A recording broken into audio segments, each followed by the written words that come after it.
여러분 안녕하십니까. 본격적인 장마철이 시작됨에 따라 충청권에도 이번 주 내내 장맛비가 이어질 전망입니다. 특히 올여름은 장마철뿐 아니라 장마가 끝난 이후에도 2차 집중호우가 내릴 수 있다는 전망이 나오면서 비 피해에 대한 우려가 커지고 있습니다. 김철진 기자가 과거 침수 피해를 겪은 아파트와 반지하 건물 등 현장을 돌아봤더니 아직도 제대로 대비가 안 돼 있는 곳이 많았습니다. 시간당 80mm 폭우로 아파트 2동과 차량 70여 대가 침수되고 주민 1명이 숨진 대전 서구 정림동 코스모스 아파트. 침수 피해 이후 3번째 맞는 올여름이 돼서야 물막이판이 설치됐습니다. 3년 전 수해로 큰 피해를 입었던 이 아파트는 만일의 사태를 대비해 이렇게 커다란 양수기 4대를 동원한 상태입니다. 장마가 시작됐지만 여전히 대비가 안 되어 있는 곳이 많습니다. 지난해 8월 집중호우로 침수 피해를 입은 대전의 한 반지하 건물. 밤사이 내린 비에 벌써 지하엔 빗물이 고여 있습니다. 지자체가 침수 피해 예방을 위해 이동식 물막이판 설치 예산까지 세웠지만 지금까지도 설치가 안 된 겁니다. 물이 이렇게 유입돼가지고 서구청에서도 오고 막 이랬거든요. 근데 뭐 와서 몇 차례를 와서 확인만 하시고 뭐 대처는 없어요. 도심 침수의 원인으로 꼽히는 배수시설도 여전히 정비가 안 된 상태였습니다. 대전 둔산동의 한 골목엔 4곳의 하수구 중 3곳은 담배꽁초와 쓰레기로 배수구멍이 막혀 있었고 한 곳은 고무판으로 입구가 막혀 있었습니다. 특히 빗물바지 한 곳은 갑자기 내린 비에 불과 5분 만에 50cm 이상 물이 차 하수구 밖으로 빗물이 넘쳤습니다. 대전 지역의 올여름 하수구 빗물바지 점검 현황은 9% 수준으로 전국 평균의 5분의 1 수준, 7개 특광역시 중 6번째였습니다. 전문가들은 시행령 등으로 정례화해야 하며 지금이라도 빗물 유입구 긴급 정비가 필요하다고 말합니다. 체계적인 어떤 조례나 사업 시행 지침이 좀 부족한 것 같습니다. 지금이라도 도시 정화 사업의 한 사업으로 삼아서 일제 점검을 한번. 반복되는 재해를 막기 위해 더 늦기 전 대비를 해야 한다는 목소리가 커지고 있습니다. TJB 김철진입니다. 장마의 영향으로 오늘과 내일 남부지방을 중심으로 많은 비가 예상됨에 따라 산림청이 충남에 산사태 위기경보를 관심에서 주의로 상향 발령했습니다. 산림청은 긴급 재난 문자와 마을 방송에 귀를 기울여 달라며 산사태가 났을 때는 마을 회관이나 학교 등 안전한 곳으로 신속히 대피해 줄 것을 당부했습니다. 대연세용 충남엔 오늘 밤부터 내일까지 30에서 100mm의 많은 비가 내릴 것으로 예상됩니다. 이번 장마비는 내일 오전까지 이어진 뒤 잠시 소강 상태를 보이겠지만 주 후반부터 다시 충청권에 비를 뿌리겠습니다. 세종에서 올해 처음으로 야생 진드기에 물려 감염되는 중증 열성 혈소판 감소 증후군 환자가 발생했습니다. 세종 지역의 첫 확진자는 지난 20일 텃밭 작업을 하다 감염된 것으로 추정되고 있습니다. 세종시는 지난해 세종 지역 감염 환자 3명 모두 사망으로 이어졌다며 농작업 등 야외 활동 시 진드기 기피제를 사용하고 긴 소매 옷을 입어 피부 노출을 최소화할 것을 요청했습니다. 한국타이어 대전 공장 화재가 발생한 지 석 달이 지났지만 후유증은 여전히 가시지 않고 있습니다. 사측이 경영상의 어려움을 이유로 강제 휴직에 들어갔던 노동자 250여 명의 휴직급여를 줄여달라고 노동위원회에 요청을 했는데요. 노조 측은 배임과 횡령 혐의로 구속 기소된 오너는 급여를 정상적으로 받고 있다며 반발하고 있습니다. 이수복 기자의 보도입니다. 근거 없는 휴업급여 감액 신청 기각하라! 기각하라! 수재! 충남지방노동위원회가 있는 정부 대전청사 앞에서 한국타이어 노동자들이 비를 맞으며 목소리를 높입니다. 지난 3월 발생한 한국타이어 대전 공장 화재로 경영이 어렵다며 사측이 강제휴직 조치된 노동자 251명의 휴업급여를 노동위원회에 줄여달라고 요청했기 때문입니다. 이 같은 감액 신청이 받아들여지게 되면 강제휴직에 들어간 노동자들의 휴업급여는 기본급의 70%에서 40% 수준으로 줄어듭니다. 휴직 노동자들은 당장의 생계를 걱정해야 할 판입니다. 100만 원밖에 안 되니까 100만 원 가지고 요즘 아파트 관리비가 뭐 20만 원, 30만 원이고 기본적으로 뭐 먹고 사는 거 하는데. 노조 측은 사측이 사전 협의 없이 일방적으로 감액 신청을 밀어붙였다고 주장합니다. 반면 배임과 횡령 혐의로 구속 기소돼 재판을 받고 있는 한국타이어 조현범 회장에게는 업무가 불가능한데도 매달 급여를 정상적으로 지급하고 있다며 이율배반적 행태라고 비판했습니다. 한국타이어 대전공장 화재 발생 보름 뒤인 지난 3월 29일 조현범 회장을 비롯한 7명의 사내외 이사의 보수 한도는 50억 원에서 70억 원으로 되려 늘었습니다. 또 업계 1위인 한국타이어의 올해 1분기 영업이익은 1,900억 원으로 지난해 같은 기간보다 51.5% 증가하는 등 회사 사정이 나쁘지 않은데도 휴직 직원들의 생계를 위협하는 건 구조조정을 위한 포석일 뿐이라는 게 노조의 분석입니다. 튼실한 기업이 경영이 어렵다는 이유로 평균 임금을 감액 신청한다는 게 말이 안 된다고 봅니다. 나중에 이제 구조조정을 하려고 하는 단계를 수순을 밟고 있는 것이다. 이에 대해 한국타이어 측은 발표된 영업이익의 경우 화재 이전에 벌어들인 수익이고 화재로 인한 피해는 다음 분기에 반영된다고 설명했습니다. 또 감액 신청을 논의하기 위해 노조에 수차례 협의를 요청했지만 묵살당했다는 입장입니다. 수감돼 재판을 받고 있는 조현범 회장의 급여에 대해선 아직 형이 확정되지 않았기 때문에 정상 지급하고 있다고 알려왔습니다. TJB 이수복입니다. 최근 세종시가 금강 세종보 담수를 위해 환경부의 세종보의 탄력 운영을 건의한 것에 대해 충청권 환경운동단체들이 반발하고 나섰습니다.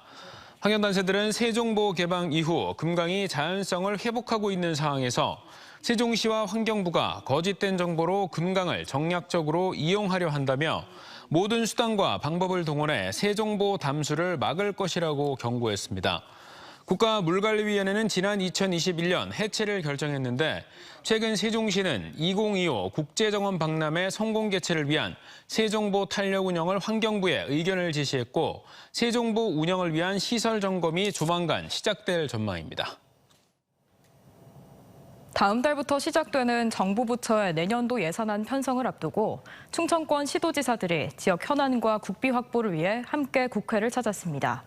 정부와 주요 정책과 예산 조율을 하는 여당 지도부를 만나 충청권 대선 공약 이행을 촉구하며 강도 높게 압박했습니다. 서울방송센터 김세범 기자입니다. 충청권 시도지사들이 국회로 총출동했습니다. 정부가 내년 국가예산 수립에 들어가는 시점을 앞두고 여당 지도부를 만나러 온 겁니다. 시도민들의 열망을 담은 그런 현안 사업들, 또 나아가서 지역 균형 발전과 국가의 발전을 위한 꼭 필요한 사업들, 이런 중심으로 적극적으로 예산 반영해달라고 하는 요청을 하는 자리입니다. 시도지사들은 대전, 충남, 세종에서 추리고 추린 지역 현안과 국비 요청 사업 각각 10여 개를 설명하며 같은 당인 여당의 적극적인 역할을 주문했습니다. 대전은 반도체 국가 특화단지와 각종 개발 제한구역 해제, 대전 도시철도 트램 예산과 웹툰 클러스터 조성, 신축 야구장 건설비 지원 등입니다. 세종은 국회 세종의사당의 조속한 설치와 KTX 세종역 신설, 디지털 미디어 단지 조성과 대통령 이직무실 예산 확보와 운전면허 시험장 신축 등을 강조했습니다. 충남은 서산 신공항 건설과 석탄발전소 폐지 지역 지원을 비롯해 충남 혁신도시 복합혁신센터 건설과 국립치의학연구원 천안 설립 등을 요청했습니다.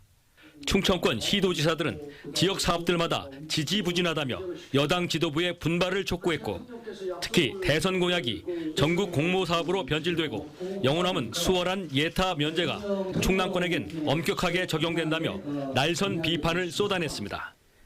대통령 선거 기간에 국민들께 약속한 이런 부분들도 구체성을 국민들께 보여주지 못하면서 총선 때 우리가 국민들께 뭐라고 얘기를 할 수 있겠어요? 이후 비공개로 마라톤 회의를 마친 여당 지도부는 말을 아꼈습니다. 충청권의 건의사항들을 정부와 잘 살펴보겠다는 원론적인 답변으로 신중한 모습을 보였습니다. 당에서 꼼꼼히 검토해서 내년도 예산에 바로 반영할 것은 반영하고 또 검토가 필요한 부분은 정부하고 충분히 검토해서 지역 시도지사가 충청권 현안과 국비 확보를 위한 젠걸음에 나섰지만 내년 예산 확보는 만만치 않습니다. 영남과 호남 등 정치력을 등에 업은 다른 시도들도 총력전에 나선 만큼 치열한 예산 전쟁을 치러야 합니다. 그만큼 오늘 10월 국회에 제출되는 정부 예산안에 충청권 각 시도가 어떤 성적표를 받아들일지 주목되고 있습니다. TJB 김세범입니다. 여름철 기온 상승으로 일부 채소와 여름과일 가격이 오름세를 보이고 있습니다. 소비자교육중앙회 대전지부의 자체 조사 결과 국산 당근 가격이 지난해 6월보다 34.3% 올라 한 개에 4,723원을 기록했고 참외와 감자도 각각 32.7%, 28.1%씩 가격이 올랐습니다. 또 대전 지역 평균 영화 관람료는 같은 기간 16.9% 올라 14,500원을 기록했고 양복 한 벌 기준 세탁 요금도 7,850원으로 13% 올랐습니다. 반면 유가 하락이 지속되면서 휘발유와 경유의 가격은 각각 24.1%와 34.9%씩 하락했습니다. 경기 침체 등의 여파로 중단됐던 백제 문화단지 민자 사업이 8년 만에 재개됩니다. 충남도와 부여구는 호텔 롯데가 백제 문화단지 3단계 사업 재개를 결정했다며 2026년 개장을 목표로 총 25만 1,239제곱미터의 루지 시설, 미디어 아트 갤러리, 한옥 빌리지, 글램핑장 등이 들어선다고 밝혔습니다. 호텔 롯데는 지난 2013년 부여군 규안면 합정리와 신리 일원에 3,285억 원을 투입해 롯데리조트와 컨트리클럽, 아울렛을 잇따라 건설한 바 있으며 휴양 문화시설을 짓는 3단계 사업은 경기 침체와 코로나19 대유행 등으로 신규 투자에 어려움을 겪어왔습니다. 학령 인구 감소와 수도권 집중 현상으로 정원 채우기가 힘들어지면서 지역 대학들이 한 명의 신입생이라도 더 일찍 확보하기 위해 수시에 승부수를 걸고 있습니다. 특히 올해는 수시 확대 대열에 지역 거점 국립대학들까지 가세하면서 벌써부터 신입생 유치전이 치열합니다. 보도에 김진석 기자입니다. 지역 거점 국립대인 충남대의 수시 모집 인원 비율이 내년 대입에서 처음 70%대를 돌파했습니다. 수시 모집 비율을 올해 67%에서 내년 대입 전형에서는 이례적으로 7%나 올린 74%로 대폭 높였습니다. 학교 측은 수시에서 준비된 학생들이 들어오면 아무래도 학교에 대한 만족도도 높고 이탈률도 감소할 것으로 보고 있습니다. 수능 점수로만 학생들을 평가하는 것이 아니라 전공 적합성 및 인성 등의 다양한 평가 요소를 가지고 평가를 진행하기 때문에 실질적으로 학생들에게는 더 많은 기회를 제공하는 것이라고 할 수 있습니다. 국립공주대학교의 경우도 수시 모집 인원 비율이 같은 기간 88.7%에서 94.4%로 높아졌습니다. 지역 사립대학들은 사실상 수시 전형이 대입의 전부라 해도 과언이 아닐 정도로 수시 모집에 사활을 걸고 있습니다. 모건대는 내년에 뽑는 1,825명의 신입생 가운데 무려 97.7%인 1,786명을 수시로 선발하고 배제대는 98.6%, 우송대가 98%, 한남대가 91%를 선발합니다. 전국 평균 79%보다 15%포인트 이상 높은 건데 수시 합격자는 정시에 지원할 수 없기 때문에 수시에서 입학생을 우선 확보하려는 전략입니다. 지역 대학들은 수시 모집에서 우위를 확보하기 위해 취업 강세학과를 신설 또는 개편을 통해 수험생들의 관심을 유도하고 있습니다. 테크노 대학을 보건안전대학으로 개편하였고 이 학과들의 홍보를 통해서 학생들한테 더 다양한 전공의 선택의 기회를 제공하고자 합니다. 지역 거점 국립대학들마저 수시 비중을 대폭 늘리면서 지역 대학들의 수시 신입생 확보 전쟁이 올해 예년보다 일찍 불이 붙었습니다. 지역 대학들의 수시 모집 비중이 해마다 역대 최고치를 갈아치우는 가운데 전문가들은 모의고사를 통해 자신의 위치를 파악한 수험생들이 가채점을 바탕으로 수시 전략을 준비해야 한다고 조언합니다. TJB 김진석입니다. 대전시와 대덕특구 기관장협의회가 신세계 사이언스타워 D 유니콘 라운지에서 간담회를 갖고 대덕특구 발전 협력과 대전시와 출연기관의 네트워크 강화를 논의했습니다. 이 자리에서 대전시는 최근 대덕특구의 미국 보스톤과 같은 K 캔달 스퀘어 조상 발표로 건물 층사 제한 해제와 건폐율 상향 등 특구 내 토지의 효율적 이용이 기대된다며 대덕특구 50주년을 맞아 연말까지 시민과 과학자, 기업인 등이 함께하는 축제장을 마련하겠다고 강조했습니다. 한국형 발사체 누리호 발사 임무를 체험할 수 있는 시뮬레이터가 내일부터 다음 달 16일까지 대전 시민천문대 신성배수지 주차장에서 운영됩니다. 누리호 발사 임무 체험용 시뮬레이터는 4개 팀이 발사대와 레인지, 비행 안전, 발사 통제 시스템 등 역할을 맡아 임무를 완수하는 역할 분담 체험 콘텐츠로 실제 발사 운용 과정을 생생하게 느껴볼 수 있습니다. 한국과학관협회에서 주관하는 전시 콘텐츠 공동 활용 순회 전시 일환으로 진행되는 이번 프로그램은 대전시민천문대 누리집에서 신청할 수 있습니다. 대전시가 시내버스 교통카드 전면 시행 1주년을 맞아 다음 달부터 12월까지 버스에서 내릴 때 교통카드를 찍는 하차 태그 이용객들에게 경품을 지급하는 이벤트를 벌입니다. 분기별로 추첨을 통해 선정된 200명에게는 티머니 앱에서 현금처럼 사용할 수 있는 2만 원 상당의 T-마일리지를 지급하고 경품 추첨과 별도로 최다 하차 태그 승객에게는 10만 원 상당의 T-마일리지가 별도로 지급됩니다. 대전 동구가 5개 자치구 가운데 처음으로 관내에 있는 대학들에게 1,000원의 아침밥 사업비를 지원합니다. 지원 대상은 대전대와 우송대, 우송정보대, 한국폴리텍대 대전 캠퍼스 등 4개 대학으로 동구는 2학기가 시작되는 9월부터 학생 일식당 1,000원을 지원하기로 하고 제1회 추경 예산을 통해 사업비 2,091만 원을 확보했습니다. 최근 산행 인구가 늘고 있는 가운데 안전의식 부족에 따른 산악사고가 늘고 있습니다. 산림청에 따르면 산악사고 구조 건수가 지난 2017년 9,682건에서 2020년 1,593건, 지난해에는 389건으로 증가세를 보이고 있습니다.